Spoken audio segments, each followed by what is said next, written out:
Je vous salue dans le précieux nom de Jésus-Christ. Ici, c'est à votre bien-aimé Paul Ariel Malimtoto. Je viens à partager avec vous un thème tellement important dans les Saintes Écritures. Aujourd'hui, je vais partager avec vous sur la délivrance. La délivrance, c'est un thème qui est en train de gagner du terrain dans plusieurs milliers du monde. Et beaucoup d'églises parlent de la délivrance. Et j'ai plus compris que plus en Afrique, on parle de la délivrance des liens ancestraux, de la délivrance des liens du sang, la délivrance de la sorcellerie, la délivrance de ceci ou de cela. Et bien aimé dans le Seigneur, beaucoup de chrétiens, s'ils n'ont jamais passé par la délivrance, même quoi qu'ils soient sauvés, ils se sentent qu'il y a encore et ça ne va pas. C'est comme si leur salut n'est pas encore accompli, s'ils n'ont pas encore passé à la délivrance. Et aujourd'hui, il y a même des prédicateurs qui disent que le salut ne suffit pas si tu n'as pas encore passé à la délivrance. C'est-à-dire la nouvelle naissance ne suffit pas. Il faut passer par la délivrance pour que la nouvelle naissance soit parfaite. Bien-aimés dans le Seigneur, je veux que nous puissions regarder ces choses dans la perception de Dieu lui-même. Nous lisons dans l'Épître aux Colossiens, l'Épître aux Colossiens au chapitre 1, nous lisons le 12e et le 13e verset. La Bible dit ce qui suit. Rendez grâce au Père qui vous a rendu capable d'avoir part à l'héritage des saints dans la lumière. Il nous a délivrés de la puissance des ténèbres et nous a transportés dans le royaume de son Fils bien-aimé, à qui nous avons la rédemption, le pardon des péchés. Rendons grâce au Père qui vous a rendu capable d'avoir part à l'héritage des saints dans la lumière. Ici, Paul appelle les chrétiens de rendre grâce parce qu'ils ont déjà part à l'héritage des saints dans la lumière. Et il dit au verset 13, il nous a délivrés de la puissance des ténèbres et nous a transportés dans le royaume de son Fils bien-aimé. Ici, là où nous venons de faire la lecture, l'apôtre Paul, si vous lisez dans l'Épître au Colossiens chapitre 1 verset 1, Paul, apôtre de Jésus-Christ par la volonté de Dieu, et le frère Timothée, aux saints et fidèles frères en Christ qui sont à Colosse, que la grâce et la paix vous soient données de la part de Dieu notre Père. Ici, Paul s'adresse aux saints, aux frères et fidèles en Christ qui sont à Colosse. Il s'adressait aux chrétiens, aux gens qui sont nés de nouveau, les gens qui ont déjà reçu Jésus-Christ comme Seigneur et Sauveur dans leur vie. Et il leur dit ce qui suit, qu'il nous a délivrés. Jésus nous a délivrés de la puissance des ténèbres et nous a transportés dans le royaume de son Fils. Ici, nous comprenons, bien-aimés, que la délivrance pour ceux qui sont sauvés, c'était fait. Quelque chose qui a été fait dans le passé. En anglais, on dit que it is a fact. Quelque chose qui s'est déjà fait. Il dit, rendez grâce au Père qui vous a rendu capable d'avoir part à l'héritage des saints dans la lumière. Et il nous a délivrés de la puissance. Nous sommes déjà délivrés. Quand tu es sauvé, bien-aimé, le jour où tu as reçu le salut, le jour où tu as accueilli le Seigneur Jésus-Christ dans ta vie, le Seigneur est venu avec le salut. Et le salut, c'est quoi? Le salut en grec, ce n'est pas un seul mot. Le salut, c'est comme un paquet qui vient avec beaucoup de choses. Dans le salut, nous trouvons le pardon du péché, nous trouvons la rédemption, nous trouvons la délivrance, nous trouvons la bénédiction, nous trouvons la guérison. Ce mot vient du mot grec satyria, qui veut dire pardon du péché, rédemption, délivrance, shalom, paix et tout ce dont tu as besoin, bien-aimé dans le Seigneur. Et la Bible dit que quand nous avons été sauvés, il y a une délivrance. Nous avons été délivrés de la puissance des ténèbres. Ça, c'est la parole de Dieu. Ça, c'est l'enseignement des apôtres. Et la Bible dit dans Galates chapitre 2, verset 20, que nous sommes fondés sur l'enseignement des apôtres et des prophètes. Bien-aimés dans le Seigneur, et l'apôtre Paul ici nous dit que le jour où nous sommes sauvés, où la délivrance, pour nous qui sommes sauvés, nous ne devons pas nous attarder à la délivrance parce que nous sommes déjà délivrés. Et c'est ce que je viens vous dire et vous annoncer aujourd'hui. Peut-être je vais choquer certaines personnes et certaines d'autres personnes ne seront pas d'accord avec moi, mais la parole est d'accord avec moi. Le jour où tu as été sauvé, tu as été délivré le même jour de la puissance du monde des ténèbres. Ces jours-là, tu as été délivré du monde des ténèbres. Et le monde des ténèbres, bien-aimé dans le Seigneur, c'est les ténèbres dans tout son ensemble, toute la puissance du diable, toute la puissance satanique, avec tout leur sphère et juridiction, si on peut le dire. Si c'est la sorcellerie, si ce sont les liens, si ce sont des malédictions, si ce sont de mauvaises choses qui constituent le monde des ténèbres, le jour où tu as été sauvé, tu as été délivré. La délivrance s'est faite le même jour où tu as été sauvé. Celui qui est sauvé, il n'a plus besoin de la délivrance. Mais tout ce qu'il a besoin, c'est de croire à ce que Jésus a fait, à ce que Dieu a opéré dans sa vie, le jour où il est né de nouveau. Le jour où tu es né de nouveau, tu as été pardonné de tes péchés, tu as reçu la rédemption, tu as reçu aussi la délivrance. Le même jour, bien-aimé dans le Seigneur. Si vous lisez dans Actes des Apôtres, chapitre 26, verset 18, nous allons voir là-bas ce qui s'est passé le jour de la nouvelle naissance. Actes des Apôtres, chapitre 26, verset 18. Mais je peux commencer au verset 16. Ici, c'est quand Paul a rencontré Jésus. Il dit, mais lève-toi et tiens-toi sur tes pieds, car je te suis apparu pour t'établir ministre et témoin des choses que tu as vues, de celles pour lesquelles je t'apparaîtrai. Je t'ai choisi du milieu de ce peuple et du milieu des païens vers qui je t'envoie. Verset 18. Afin que tu leur ouvres les yeux pour qu'ils passent des ténèbres à la lumière. Bien-aimés, quand nous recevons Jésus dans notre vie, nous passons du sphère ou du monde des ténèbres. Nous passons des ténèbres à la lumière. C'est quelque chose qui se passe automatiquement. Quand tu reçois Jésus, quand tu l'acceptes comme Seigneur et Sauveur, tu passes des ténèbres à la lumière. Tu passes il continue en disant au verset 18, afin que tu leur ouvres les yeux. Quand nous recevons Jésus, nos yeux sont ouverts pour que nous passions des ténèbres à la lumière, de la puissance de Satan en Dieu, pour qu'ils reçoivent par la foi à moi le pardon des péchés et l'héritage avec le sanctifié. Bien-aimé dans le Seigneur, le jour où tu as reçu Jésus, tu es passé du ténèbre à la lumière. Alors, bien-aimé dans le Seigneur, quand nous voyons les ténèbres, nous voyons les liens parentaux ancestrales. Ta famille était peut-être sous la malédiction. Peut-être ta famille était sous les liens. Et toi aussi, tu étais dans cette lignée-là. Mais quand tu as reçu Jésus-Christ, tu es passé du ténèbre. Tu es passé du ténèbre de ces lignées-là, de ces liens-là, vers la lumière. Et tu es passé de la puissance de Satan.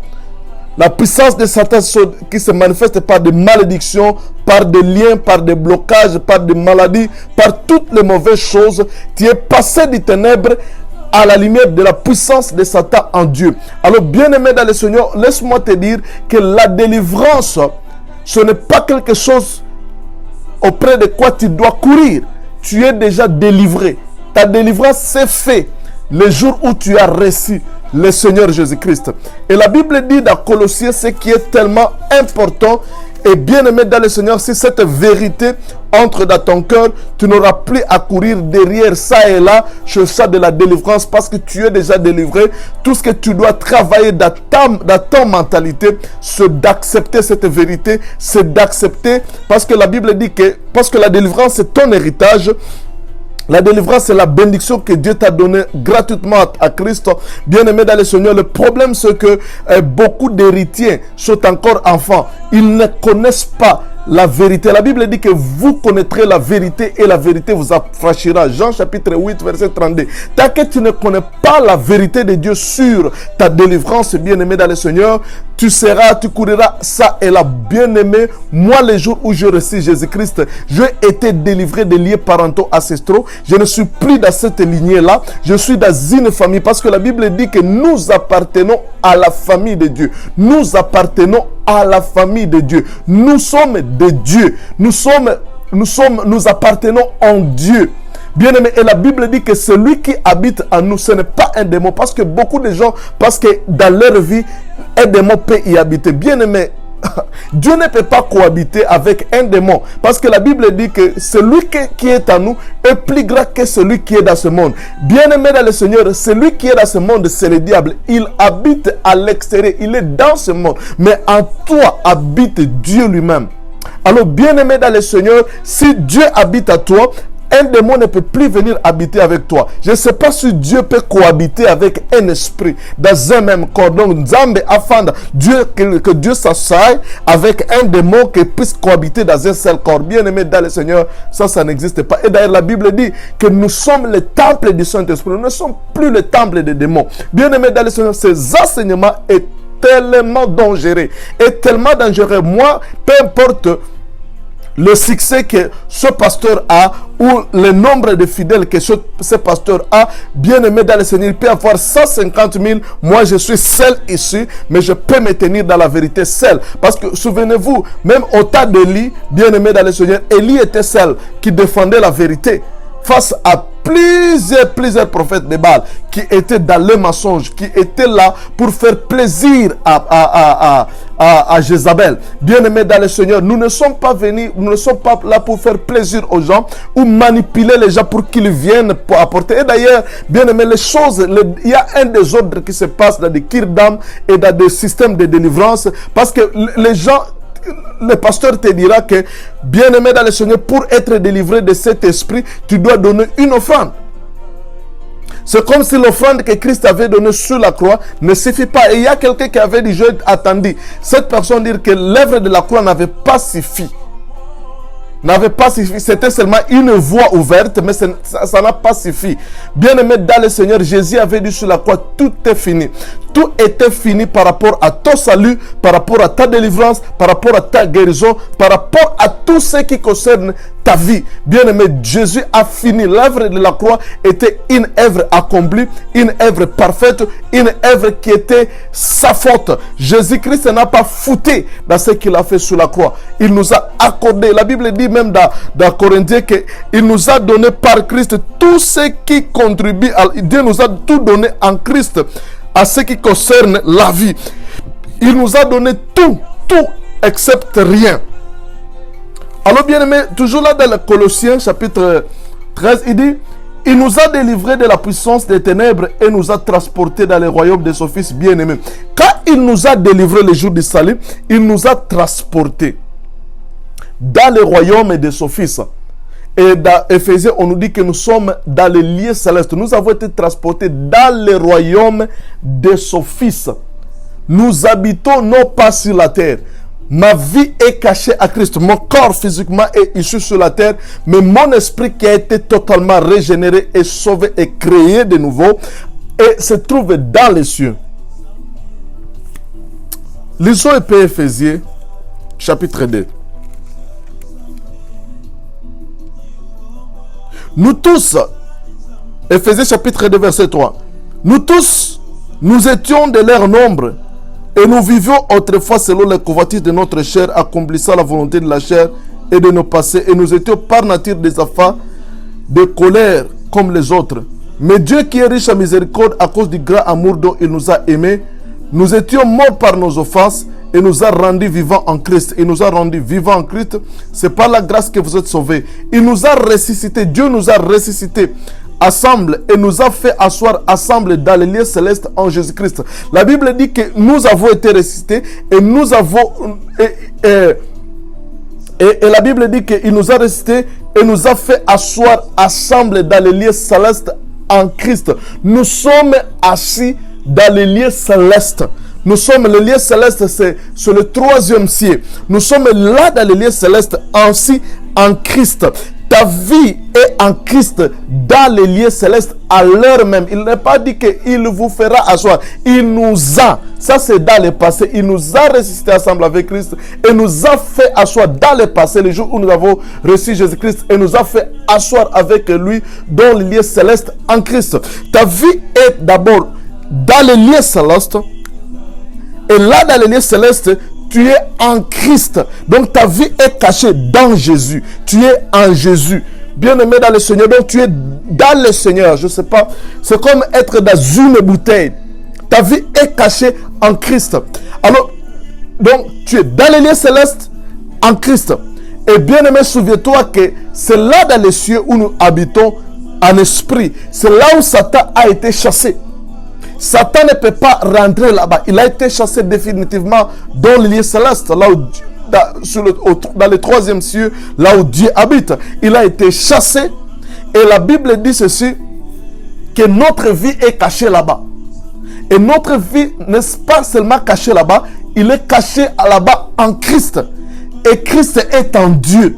Alors, bien aimé dans le Seigneur, pour que les démons puissent m'atteindre, pour que Satan, quand tu dis que un chrétien peut être possédé par un démon, un chrétien peut avoir un esprit à lui, c'est-à-dire, je comprends par là que un démon peut être aussi à Christ, parce que ma vie est à Christ. Et si je suis possédé par un esprit, cela veut dire qu'un démon est à Christ, parce que ma vie est à Christ. Et s'il y a à moi un démon, donc ce démon se cache à moi, à Christ. Bien aimé, ça c'est un calcul qui ne marche pas. C'est un calcul qui ne marche pas. Si ta vie est cachée à Christ, bien aimé dans le Seigneur, en Christ, le démon ne peut pas cohabiter. Et d'ailleurs, la Bible dit ceci, dans Philippiens, c'est très important, très important, ces choses que je suis en train de te dire. Dans Éphésiens chapitre 2, verset 15, la Bible dit ceci.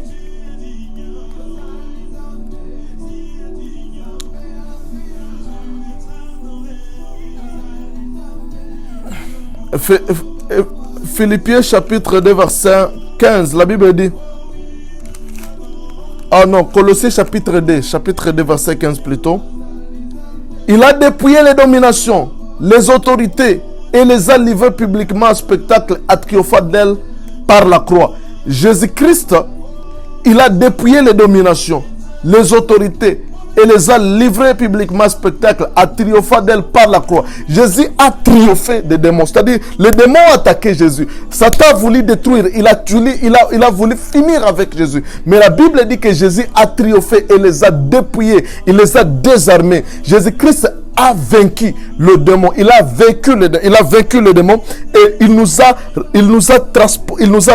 mis à lui et il nous a transporté, il nous a avalé à lui, parce que la Bible dit que si tu n'es ni chaud ni froid, il te vomira. Bien aimé dans le Seigneur, c'est-à-dire il nous a avalé, tu ne peux pas vomir ce que tu n'as pas avalé. Notre vie est à lui, bien aimé dans le Seigneur, et notre vie est cachée à lui. Il est caché dans le vainqueur, celui qui a vaincu le monde.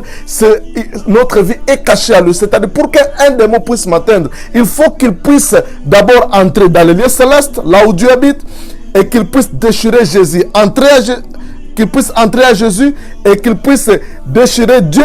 C'est un calcul compliqué. Alors, bien aimé dans le Seigneur, tout ce que tu dois retenir dans cet enseignement, c'est que tu es déjà délivré. Dieu t'a délivré et tu es parfait à Christ. Parce que, bien aimé dans le Seigneur, Jésus t'a donné la victoire. Que Dieu te bénisse. Je pense que tu m'as compris. Laissez d'aller ça et là pour chercher la délivrance, parce que tu l'as déjà. Et la Bible dit que notre vie a été transportée dans les lieux célestes en Christ. Nous sommes là dans les lieux célestes. Physiquement, nous sommes ici sur la terre, mais spirituellement, notre vie est cachée à Christ. Et vous savez, les problèmes des démons, des esprits, c'est un combat spirituel, c'est un combat qui se passe dans la sphère invisible. Alors, invisible, si dans la sphère invisible, notre vie est à Christ dans les lieux célestes. Jésus est là dans les lieux célestes, au-dessus de tout. Et notre vie est cachée là-bas. Parce que la Bible dit même que là où je suis, là sera mon serviteur. Nous, le serviteur de Dieu, notre vie est cachée là-bas en Christ. Et la Bible dit, quand elle dit que notre vie est cachée à Christ, mais Christ, il est aujourd'hui dans quelle position? Parce que ma vie est en Christ. Mais Christ est dans quelle position? Si vous lisez dans Éphésiens, chapitre 1, et si vous lisez au 18e verset, Éphésiens chapitre 1, 18e verset, qu'il illumine les yeux de votre cœur pour que vous sachiez quelle est l'espérance qui s'attache à son appel et quelle est la richesse de la gloire de son héritage qu'il réserve aux saints et quelle est avec nous qui croyons le fini grandeur de sa puissance se manifestant avec efficacité par la vertu de sa force. Il a déployé à Christ à le ressusciter d'entre les morts. Retenez, quand Christ est ressuscité, nous sommes ressuscités avec lui, en le faisant asseoir à sa droite dans les lieux célestes. Nous sommes assis à la droite de Dieu en Christ dans les lieux célestes, au-dessus de toute domination. Là où Christ est assis, il est au-dessus de toute domination des ténèbres terrestres, de toute autorité, de toute puissance, de toute dignité, de tout nom qui peut être nommé non seulement dans ce siècle présent, mais encore dans les siècles à venir. Il a tout mis sous son pied et il a donné pour chef suprême l'Église, qui est son corps et la plénitude de celui qui remplit tout à tous. Bien-aimés dans le Seigneur, Jésus-Christ est assis à la droite du Père dans les lieux célestes et ma vie est là. Là où Christ est assis, c'est là où je suis assis, dans les lieux célestes avec lui, à la droite du Père, bien-aimé dans le Seigneur. Et la Bible dit que c'est au-dessus de toute domination. Au-dessus de toute domination. Au-dessus. Nous sommes au-dessus de domination. Bien-aimés dans le Seigneur, comprenez que le combat que nous faisons, ce n'est pas un combat que nous faisons dans la position de faiblesse. Nous sommes au-dessus. Nous sommes là dans les lieux célestes. Et c'est là où, c'est dans les lieux célestes que nous faisons notre combat. Et nous sommes au-dessus. Les esprits qui nous attaquent, les forces qui nous attaquent, les démons qui nous attaquent et les puissances du monde des ténèbres qui s'attaquent contre notre vie sont en dessous de nous. Voilà pourquoi même Paul dit ceci, que désormais Dieu mettra Satan sous nos pieds. Satan est sous et en dessous de nous. Nous les combattons dans les sphères. Vous savez pourquoi le pays comme les États-Unis est tellement puissant? C'est parce qu'ils font leur combat à partir dans les airs. Ils jettent des bombes à partir des altitudes tellement élevées avec leurs bombardiers. Ils paient des B-52 et d'autres bombardiers. Ils paient être là-bas dans les lieux célestes, dans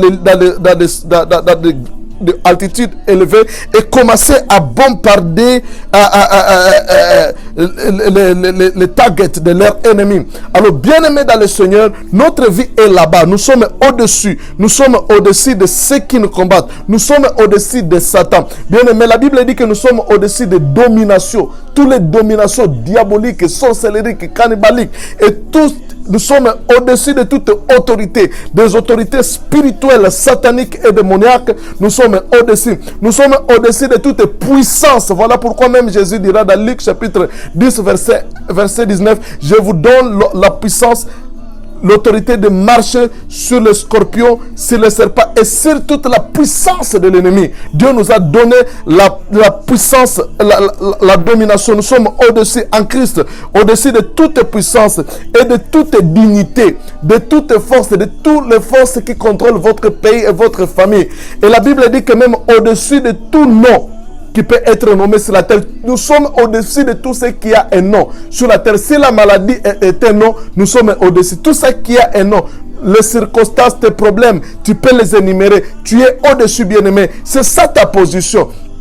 Et tout ce que tu dois faire, bien-aimé, c'est accepter cette position que Christ t'a déjà donnée. Vous savez, le combat que nous devons faire, ce n'est pas un combat contre les démons, parce que les démons sont déjà vaincus. Bien-aimé, dans le Seigneur, le plus grand combat que nous sommes appelés à faire, c'est le combat de la foi. Le combat de la foi, c'est quoi? Parce que la parole ne nous parle pas de combat des démons, le combat des esprits, mais il nous parle du combat de la foi. Bien-aimé dans le Seigneur, le plus grand combat se fait au niveau de la foi. le fait d'accepter par la foi la vérité du fait que tu es déjà délivré, que tu es au-dessus, que les démons n'ont pas le pouvoir sur ta vie. C'est là où il y a les problèmes. C'est ça la foi pour lesquels nous devons combattre, pour être capable de saisir la vérité selon laquelle nous sommes déjà délivrés, nous sommes déjà sauvés et nous sommes au-dessus des autorités, des dominations, des principautés et des forces des ténèbres. Bien-aimé, c'est très important. Et bien-aimé, tu n'as pas à chercher à connaître des démons. La démonologie, les enseignements sur les démons, 1 mois, 2 mois, 3 mois, en train de te parler sur les démons, sur les démons, sur les démons. Paul avait dit ceci, nous ne nous prêchons pas nous-mêmes, c'est Christ que nous prêchons. Bien aimé, aujourd'hui, les gens se prêchent eux-mêmes. Aujourd'hui, les gens prêchent les démons, l'argent, les choses de ce monde, mais ils ne prêchent pas Christ. Bien aimé, dans le Seigneur, nous devons changer notre façon de voir les choses et de prêcher. Nous devons prêcher Christ. C'est lui que l'Église a besoin de connaître, bien aimé, dans le Seigneur. Que Dieu vous bénisse. Père, laisse que cet enseignement puisse aider quelqu'un afin qu'il comprenne et qu'il accepte qu'il est déjà délivré et que Seigneur de grâce, il est dans la position d'autorité et il suffit seulement d'exercer sa position dans laquelle il se